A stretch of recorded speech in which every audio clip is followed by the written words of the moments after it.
요즘 식사하고 나면 속이 더부룩하고 예전보다 소화가 늦어졌다고 느끼시는 분들 많으실 겁니다. 예전엔 고기 한 점, 과일 한 조각 먹어도 아무렇지 않았는데 요즘은 조금만 먹어도 배가 묵직하고 가스가 차는 느낌이 드신다고 말씀하시는 분들도 많으시고요. 특히 나이가 들수록 위장 기능이 떨어지면서 소화, 효소 분비가 줄어들기 때문에 같은 음식을 먹어도 몸이 훨씬 힘들게 받아들이게 됩니다. 그런데 오늘 말씀드릴 이 과일은요, 달콤해서 그냥 간식으로만 알고 계셨을 수 있지만 사실은 예전부터 소화가 안 될 때 찾던 자연 소화제 같은 역할을 해왔습니다. 바로 파인애플입니다. 파인애플은 단순히 맛있는 과일이 아니라 위에서 음식이 잘게 분해되도록 도와주는 성분을 가지고 있어서 식사 후 더부룩함을 줄이는 데 도움을 줄 수 있는 과일입니다. 특히 고기나 단백질 음식을 드신 뒤 속이 불편하신 분들, 명절이나 외식 후에 체한 것처럼 답답함이 오래가는 분들께 파인애플은 생각보다 잘 맞는 과일일 수 있습니다.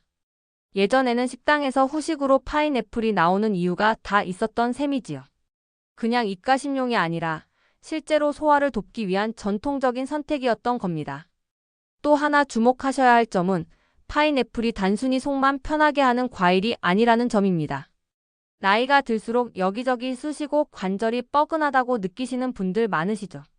파인애플에는 몸속 염증 반응을 완화하는 데 도움을 줄 수 있는 성분도 들어있어서 관절이나 근육이 자주 불편하신 분들께도 의미 있는 과일이 될 수 있습니다.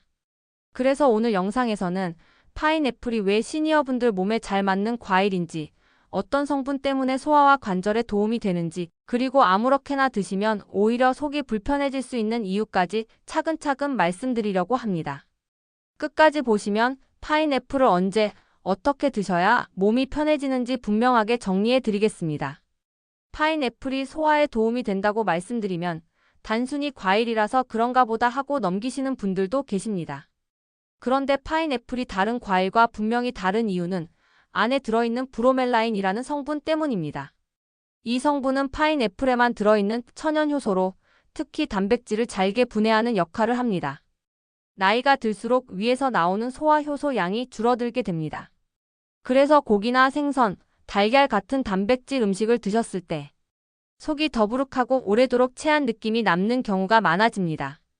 이럴 때 파인애플에 들어있는 브로멜라인이 위에서 음식이 잘 분해되도록 도와주기 때문에 소화 부담을 덜어주는 데 도움이 될 수 있습니다. 그래서 예전부터 고기 요리 옆에 파인애플이 함께 나오는 경우가 많았습니다. 단순히 맛을 맞추기 위한 것이 아니라 실제로 소화를 돕는 역할을 기대하고 곁들였던 것입니다.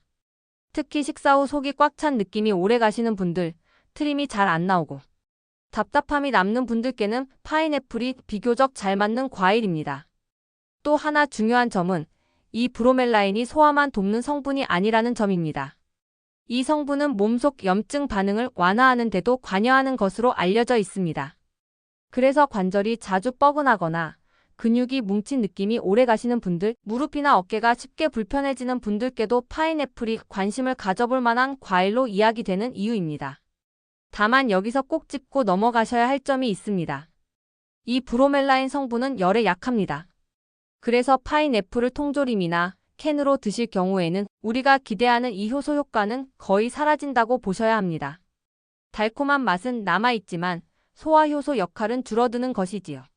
그래서 파인애플의 핵심 효과를 기대하신다면 가급적이면 생과일 파인애플을 선택하시는 것이 중요합니다.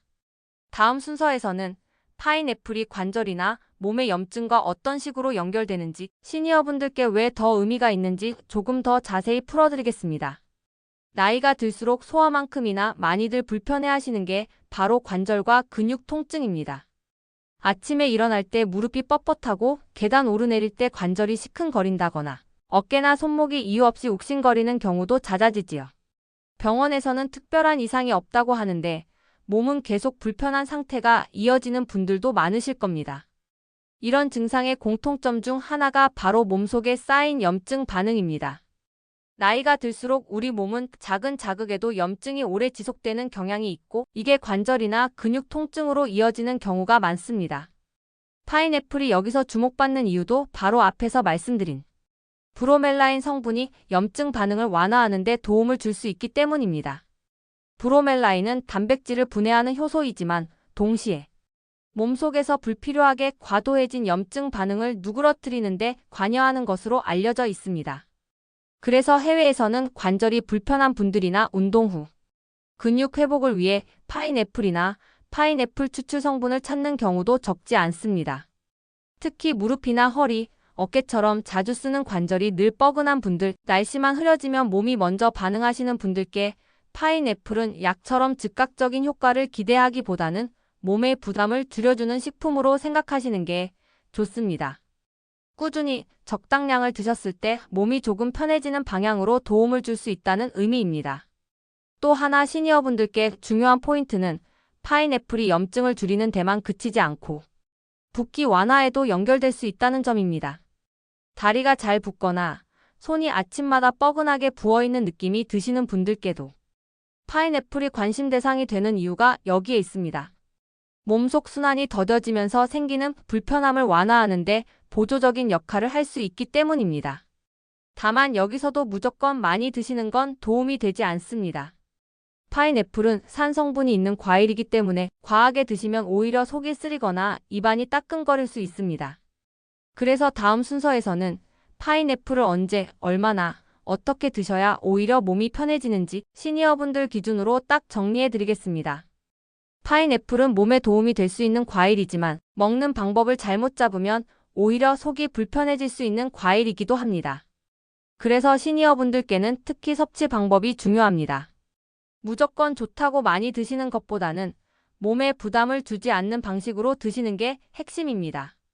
먼저 가장 좋은 형태는 생과일 파인애플입니다. 앞에서 말씀드린 것처럼 파인애플의 핵심 성분인 브로멜라인은 열에 약하기 때문에 통조림이나 캔 파인애플에서는 그 효과를 기대하기 어렵습니다. 달콤한 맛은 있지만 소화와 염증 완화 측면에서는 생과일과 차이가 큽니다. 섭취 시간도 중요합니다. 파인애플은 공복에 드시면 속이 쓰리거나 불편해질 수 있습니다. 위가 약하신 분들은 특히 주의하셔야 합니다. 가장 좋은 시간은 식사 후, 특히 고기나 단백질 음식을 드신 뒤입니다. 식사 직후나 2030분 안에 소량을 드시면 소화를 돕는 방향으로 작용하기 쉽습니다. 섭취량은 한 번에 많이 드실 필요 없습니다. 기준으로 말씀드리면 한 번에 두세 조각 정도면 충분합니다. 접시 한가득 드시는 것은 오히려 위에 부담이 될 수 있고 당 섭취도 늘어날 수 있습니다. 파인애플은 과일 중에서도 당이 있는 편이기 때문에 적당량이 중요합니다. 또 한 가지 많이들 궁금해하시는 부분이 바로 입안이 따끔거리는 느낌입니다. 파인애플을 드시고 나서 혀나 입천장이 얼얼하다고 느끼신 적 있으실 텐데요. 이 역시 브로멜라인 효소 때문입니다. 이럴 경우에는 너무 신 파인애플을 피하고 잘 익은 것을 선택하거나 다른 음식과 함께 드시는 것이 좋습니다. 마지막으로 파인애플은 매일 챙겨 먹어야 하는 과일이라기보다는 필요할 때 보조적으로 활용하는 과일로 생각하시는 게 좋습니다. 외식 후 속이 더부룩할 때, 고기 반찬이 많은 날, 관절이 유독 뻐근한 날에 소량씩 활용하시면 부담 없이 드실 수 있습니다. 파인애플이 몸에 도움이 될 수 있는 과일이긴 하지만 모든 분께 다 맞는 과일은 아닙니다. 특히 시니어분들은 몇 가지 경우에 꼭 주의하셔야 합니다. 먼저 위가 약하신 분들입니다. 평소에 속쓰림이 잦거나 위염 역류성 식도염이 있으신 분들은 파인애플을 공복에 드시거나 양을 많이 드시면 오히려 속이 더 불편해질 수 있습니다. 이런 경우에는 꼭 식사 후에 아주 소량만 드셔보시고 몸 반응을 확인하시는 게 좋습니다. 두 번째는 당 조절이 필요한 분들입니다. 파인애플은 과일 중에서도 단맛이 있는 편이라 한 번에 많이 드시면 혈당이 빠르게 올라갈 수 있습니다. 그래서 당뇨가 있으시거나 혈당 관리 중이신 분들은 파인애플을 간식처럼 드시기보다는 식사 후에 두세 조각 정도로 제한하시는 것이 안전합니다. 또 하나는 입안이나 위가 예민하신 분들입니다. 파인애플을 드시고 혀가 따끔거리거나 입안이 헐 것 같은 느낌이 드신다면 그건 몸에 맞지 않다는 신호일 수 있습니다. 이럴 때는 억지로 드시지 마시고 다른 과일로 대체하시는 것이 좋습니다. 그리고 파인애플을 드시면서 간혹 관절에 바로 효과를 기대하시는 분들도 계시는데요. 파인애플은 약이 아니라 식품입니다. 한두 번 먹고 통증이 사라지는 걸 기대하시기보다는 몸에 부담을 덜어주는 보조적인 음식으로 생각하시는 게 맞습니다. 마지막으로 정리해드리면 파인애플은 속이 더부룩할 때, 고기나 단백질 음식을 드신 날, 관절이 유독 뻐근하게 느껴질 때, 이럴 때 소량으로 활용하면 도움이 될 수 있는 과일입니다. 반대로 공복에 많이 드시거나 매일 챙겨 먹어야 하는 건강식처럼 접근하시면 오히려 몸이 불편해질 수 있습니다. 내 몸 상태에 맞춰 필요할 때만 똑똑하게 활용하시는 게 가장 중요합니다.